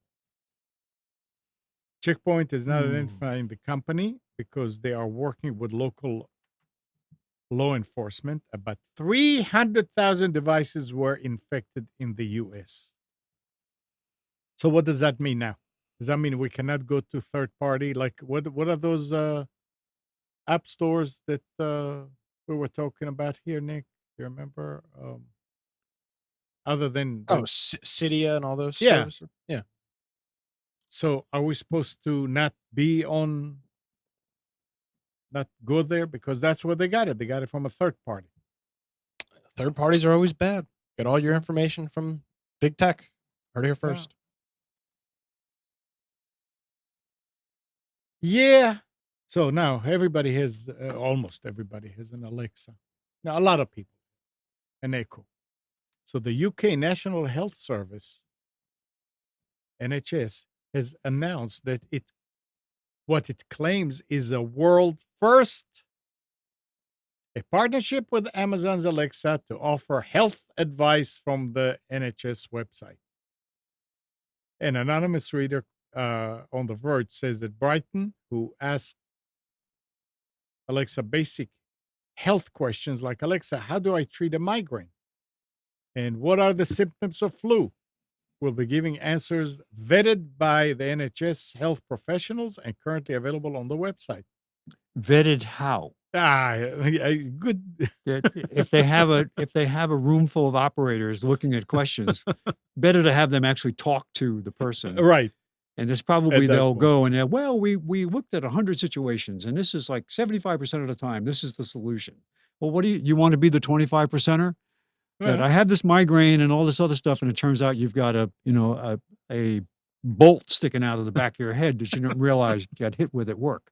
So it's like they say that currently at the moment Alexa sources answers to such questions from a variety of places, including the Mayo Clinic and WebMD. The partnership does not add significantly to Alexa's skill set, but it is an interesting step for the NHS. I mean, just for them to take. So they can offload even more responsibility I for guess. providing good health care. Yeah, well, did you see what the waiting lists now are? They said there's something like 4.5 million people in England waiting for surgery. I'm not surprised. I'm not surprised at all. I remember sitting with people from both Canada and the UK on trips that I've been on, sitting at dinner, and where we brought up, it was around getting Pam's knee replaced when she had to have her knee done. And talking about the experience, yeah, well, I finally went, I went to the doctor and we scheduled it and I had the surgery a week later. And they're like, a week? What do you mean a week? I said, well, that's what it took. And they were shocked. They couldn't believe a week. And well, how long would it take in the UK? 2 years before you get a scheduled surgery for your knee. So they were just absolutely shocked. Oh, it's free. So, but if it's not free if you can't get it. Right. That's the thing. Yeah, they have to wait. Jason is saying, what would Alexa going to say if you ask, should I get my kid vaccinated? Oh. Now it's becoming sort of like political, the right? Next question is, what's your political affiliation? And I'll tell you what the answer is. Oh, boy. Here, I wanted to wait until you were sitting here for this article. Citing a report from Bloomberg, The Verge reports that Amazon is working on a mobile home robot and a high-end Echo to compete against Apple's HomePod and Google Home Max. We first heard about Amazon's plans to build a wheeled home robot in April last year. The project is reportedly codenamed Vesta, after the Roman goddess of the hearth. And rumors suggest it is a sort of mobile Alexa that's able to follow users around their homes. Today's report doesn't add doesn't add significantly to this picture, but it seems Amazon is still keen to build the mobile device. It was apparently slated to launch this year, but wasn't ready for mass production.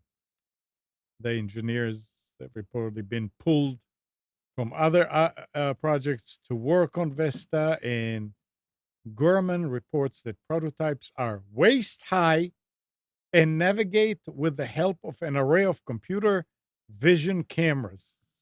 They can also be summoned using voice commands. And they're coming up with an advanced version of the Echo.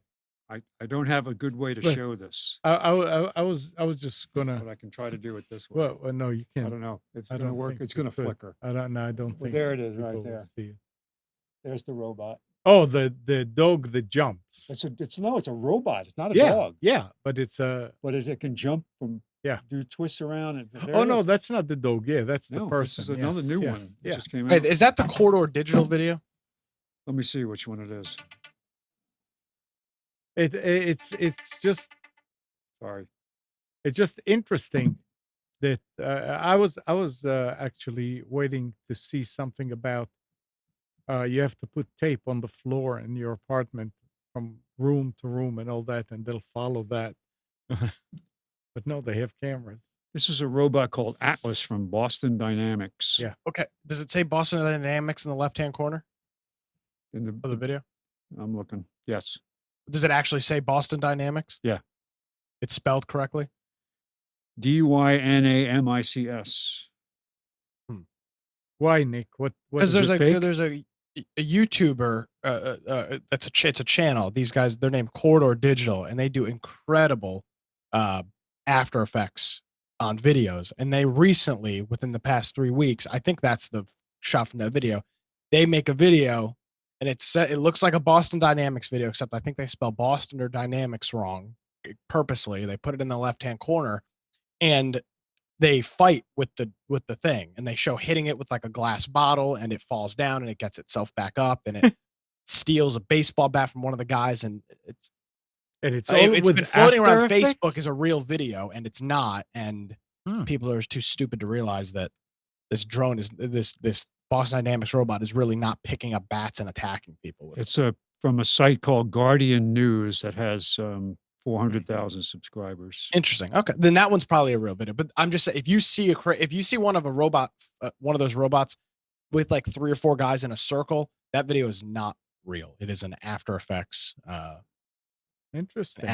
video, and it's so well done that you really can't tell. There's a couple ways you can tell, but it's very, very well done. It's interesting. You watch this video of the robot jumping, and they show a slow motion of it doing a backflip, and it comes around, it lands, and you can see that the legs are pulsating up and down to balance. Yeah. Neat. So I kind of doubt that that's fake, but No, that one's probably real. But there is a fake one going around, so just be aware. Interesting. I'll post a link to it in chat. It's this is the one of now there's one that shows a guy pushing the robot over Yes, with a pole. Yeah, well, watch that video. Look how realistic that is. It's all fake. Shows it walking through the snow. Yeah. Here's another twist on this. Consumers are so stressed about finding the right thing to watch on their streaming services that after a few minutes, okay, well, we can get back to this. Let's see. Let's give somebody a chance to say something. Good morning. Hello, good morning. Yes, Amnon, how are you? Fine. Who's this? Good. This is Eric. Oh, hi, Eric. Yes, so I have a question about the Raspberry Pi 4. I don't know if anyone's put their hands on it. I know sometimes Nick has had some experience with the other Raspberry Pi model, but the 4 is the new one that just came out. Nick, do you have experience with the Raspberry Pi 4? I don't have any experience with it. What exactly are you looking for with it? Well, I'm just trying to understand how, as far as how much better is this model? You know, is it a lot faster? I know that they have up to 4 gig of RAM on the new model, and then from a standpoint of running a thin client, would you run the Windows on ARM build, or they have their own Raspberry OS? Yeah. You know, So I don't know if you on the 3 model, what have you installed?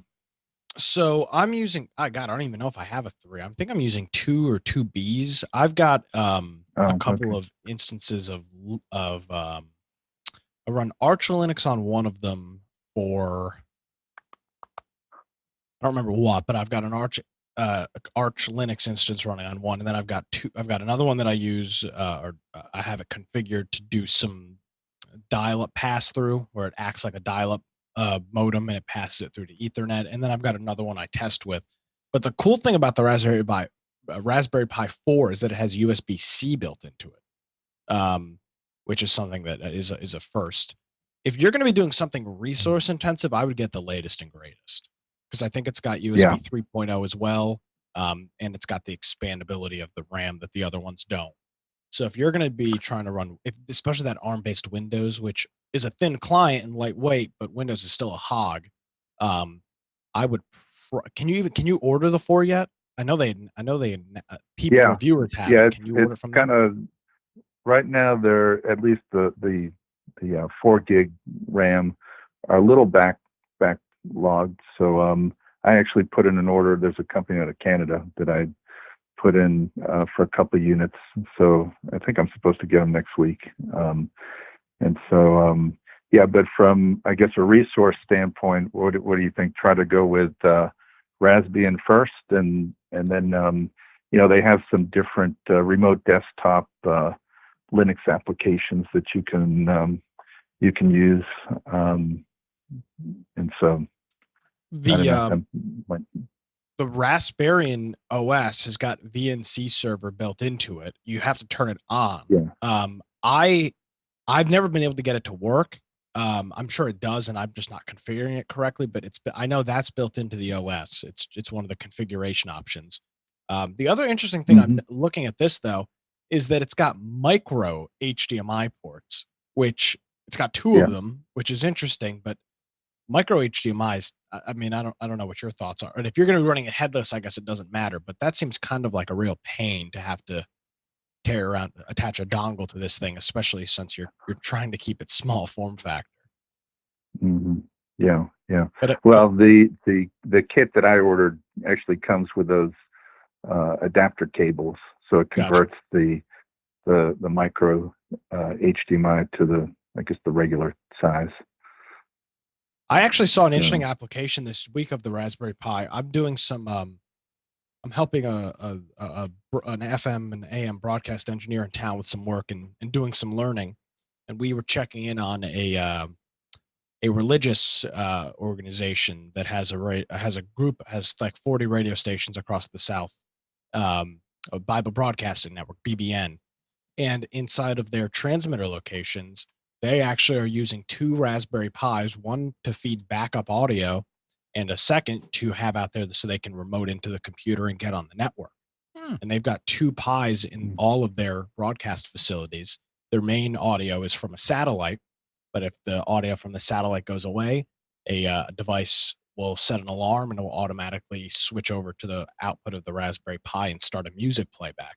So I thought that was pretty interesting that they're using those in. You're talking about as real deals of an environment as you can get, and they're relying on that to provide backup audio for their FM station, which is pretty interesting. Yeah. Okay, neat. All right. Well, I'll let you know how it goes once I get these in and start playing around with them. Yeah, please do. There's so many cool applications. I haven't looked at it in a while, but this one's cool. It's got USB 3, USB 2, and then a gigabit Ethernet port. So, I mean, you could put a full 2 gigabyte external hard drive or 2 terabyte external hard drive on this and get crazy throughput with that USB 3. I don't know that Wi-Fi is on the board. I might have to put a separate little USB Wi-Fi on there. It should be. It's on the Raspberry Pi 2. I can't imagine they took it off. The original Raspberry Pi, which I have I have the first one, and I think I either have the second or the third. It does have Wi-Fi. I would be really surprised if they took it off, but maybe they did. Okay. All righty. Well, thank you. Appreciate it. Have a good Sunday. Yeah, thanks for tuning in. And then, yeah, let us know Yeah. when you get that. I'd be curious to see what it looks like. Okay, great. Bye-bye. See ya. All right, Eric. Thanks. Yeah, I was a little shocked this week when I saw those in. I've never seen those in a production environment like that. I was That sounds like very surprised. somebody is really being creative. Well, I mean, because you look at the price of these Nice. devices, these kits are like $35 or $40. Mhm. And if you buy even if you buy one of those Nooks, the NUCs from Intel, or Acer makes a very very slim kind of microcomputer, Mhm. those things will still run you $250, $300. And then you have to run Windows, which is a pain in the Yeah. ass, and you Yep. got all this other nonsense. So with this, $35, they were running the Raspberry OS, which is free and is built by the Raspberry Pi organization and is set to run on those devices. And then they had a third party audio card called the Highberry, I think is what it was called. I haven't looked at it yet. Yes, it is. It's called the Hi-Fi Berry, and they have a line of sound cards that snap onto the GPIO ports, and they were taking balanced audio out of the Raspberry Pi, Hmm. which is pretty amazing. Mhm. See if I can find the exact card. Actually, it looks like maybe this is the same case. Maybe they purchased it from this company. Yeah. Miniaturization comes at a cost. Oh, yeah, but it it's definitely cool. does. But yeah, it is very cool. I mean, these they sell a whole bunch of these different products. They sell a DAC converter and a whole bunch of other cool audio things. So I think the one they were using there was I think they were using the Amp Plus, maybe. Amnon still has a couple of Timex Sinclair kits that he hasn't built yet. Yeah, I didn't put them together yet. Yeah. Right. So these are it's just interesting, and the open source community has done amazing things with the Raspberry Pi. Super cool Yeah. stuff. Maybe I'll get back to dabbling again. I just right now I just don't have a lot of free cycles to dabble. Well, and the other thing is having a use case. I mean, I've had these things for years, and up to this point, I really haven't found. I use them for little projects, but nothing that I use in a daily. So nothing that just runs. I don't really have a use for one, but See, obviously everybody's that's the thing. situation is different. Even that, it's becoming a tool. So if you don't just sit and dabble in it, you say, okay, yeah, I can do it with that, and you go and you do it. Yeah. It's like a tool, you know. Mhm. In the beginning, they were trying to figure out, what can I do with this? How can I use it? How can I do that? And that's it. It becomes now a tool. The last time I played around with this was, do you remember the Linksys Slug, they called it? It was a small microcomputer that was used as a file server, specific file server for, I forget what the really intention. I bought it for that, and I found out later that you could load Linux images on it, and you could run asterisk voice over IP. You could create a little phone switch on this tiny little thing. And I got to the point where I had loaded it. I just never really did anything with it. But it was that was the last time I really dabbled with this. I mean, I used one for a while before I moved down here. My router didn't have VPN built in, so I ran a VPN server on it. Now the router I have this what do I have, a Nighthawk or whatever? It's got VPN built in. So I decommissioned that, but there's a whole and they're so cheap that I mean, you really can just buy it for one single use, like a VPN server, and it's like a $40 thing. That's it. Plug it in and you're done. Oh my gosh. I just looked up the Slug. It was from Linksys, and it was 2004. It was a NAS device that lets you connect USB devices and put them on the network. But you had to have what was it? Samba? Oh, Was Samba, a network sharing driver. It was SMB. And so it was very complicated for the home. And when Windows networking got better, I abandoned this. But this was a way for me to have a local storage in the house. But you could do all kinds of stuff with this thing. Yeah, I use Samba on my I have ESXi on a Dell computer here. and I run a Windows instance and a Linux instance, and my file server is running, and I use Samba to share it to Windows, which is super easy. You just map it as a drive. Nick, were you, before you got on this morning, were you listening at all when we were talking about the Yeah. ISO? Well, yeah, that you were here for that. Yeah. Mhm. I was really impressed with that tool. Yeah. For altering, and it can be used for any situation where you need to add drivers that are missing to it. Like if you want to create a standalone run USB stick to put into a machine for a specific environment and then just take it out when you're done. Really Yeah, great way to support different machines. Oh, and I need to get something like that, because not that I have to do this a lot, but whenever we have a new, mostly it's salespeople that start, new employees. Not that I have to load software really, but I have to load the Office suite. I have to install Dell's Open Print driver for one of our color printers. It, I Well, really, this is exactly what it's used for, as a Yeah. deployment tool. yeah, and I don't necessarily know if I think a deployment tool may be a little more complex than what I need, but it's just I don't know. I need to, I don't know, maybe I need to contact our friend Sean. I need to write or get somebody to write maybe a little exe that runs, a whole bunch of packages in one folder, and the bat script or whatever runs and installs them all and maps the drives correctly and everything like that. Yeah, this wouldn't do you any good if the OS is already installed. Yeah, so Yeah. that's more what it is than anything else. Yeah. I need something like what's that software that we use to it'll mass install software. Come on, you guys know what I'm talking about. Windows Mass- Remix. Which? Those services like Windows Remix, you go in there and you can select 30 pieces of software and it downloads it in one exe when you have a new system. Oh, You know what I'm yeah. talking about. It allows you to install a whole bunch of open source free software with one click, instead of going to the VNC website and going to the Thunderbird website and the Skype website. It'll install it on one little kit. And you Windows cannot- Windows and you, Remix. and you cannot do other than open source. I mean, what happens if you have to put Office? Well, no, Office isn't available because Microsoft doesn't make Office downloadable unless you have a key.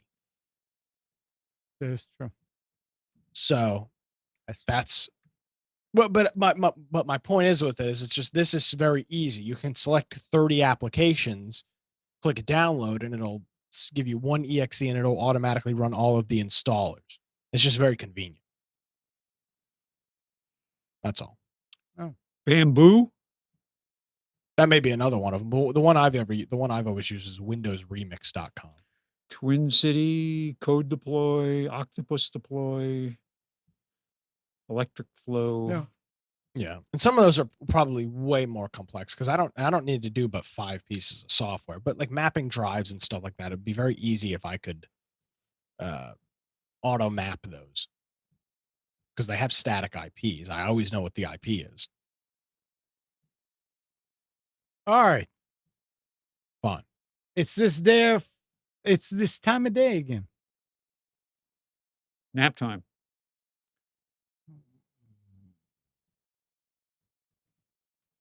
Anything else, Nick? No, 2-hour show tonight. Tune in. 2-hour show tonight. You really like it. Yeah, I'm realizing I might as well take the time. So Yep. Nice. I got an interview with recorded it earlier this week with a former Colorado congressman. So he'll be on the show tonight, where we talk about some of the, without getting political, some of the ongoing efforts by the charity or the nonprofit We Build the Wall that is building the wall on the southern border. So we talk with former Senator Tom Tancredo tonight. So good interview. Oh, I remember that name. Yeah. Yep. So he's on the show tonight. So tune in. All right. Excellent. Spence, anything you want to add? I mean, this is Yeah, that's it for a while. I always have trouble trying to line up my schedule. My intention was to try to jump on the show every once in a while, but there's a 4-hour difference. Yeah. And the hours that I work and the schedule that I have, I never know till literally the evening before if I'm going to be able to do it, and if I'm in a place where I can actually get the bandwidth necessary. But I'll try. Might be able to call in. At least you're going to escape this heat. Yeah, it's still warm up there and it's buggy. But what Yep. about the earthquakes? They're having a whole bunch of earthquakes in Alaska that Yeah, aren't being they told or did. talked about, Yeah, they did. and in Canada too. They had that one back in the fall, just outside of Anchorage, the 7.0 that messed up the roads pretty bad. And it's places where I would drive. I mean, Yeah. they're repaired now, but they couldn't repair them until the warm weather set in. They had to just basically work around it because Well, everything. hopefully it won't happen when you're there. No, I've been there for earthquakes, so I've experienced them. Smaller ones, four in the 4-something range. Shut down the elevators in the hotel because they have to Ouch. bring in once it goes over a certain. It's like a tilt when you're Yeah, playing tilt pinball. switch. If you Yeah, tilt, yeah. So they have to come in and inspect them before they can put it back in service again. All right, well, have a safe trip. Thanks. Yeah, I'll miss you guys, but I'll try to stay in touch. All right. If it's like last year, for me anyway, it'll go fast. It always goes. It will. All right. So thanks, Nick. Toodaloo. Friends. And good morning, Kathy, Hannah, Nabil, Mac, Norm, Katie, and Donna. Thanks, everybody, for tuning to Computers 2K Now. We hope you enjoyed and maybe learned something from our time together. Remember to practice safe computing. Back up your hard drive and update your virus scanner.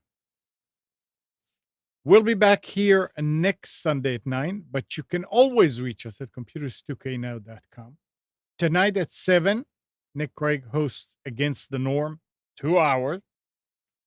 And at 9, Mike Phillips hosts The Crypto Culture Show. Both these are on Wilmington's Big Talker 106.7 FM, and you can listen on TuneIn, and the link is under the links on the left nav bar right here.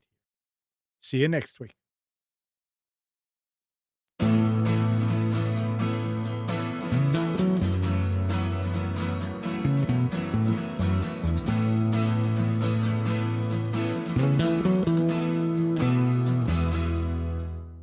You are tuned to the Nissan Communications Network. If you tuned in too late, you can always watch each program in its entirety or download an MP3 audio file of it in the archives section at nissancommunications.com. Don't forget to subscribe to our YouTube channel, follow us on Twitter, and like us on Facebook. Sponsored by Telestream's Wirecast software, StreamingGear.com, Carolina Apparel, and DeltaForce.net.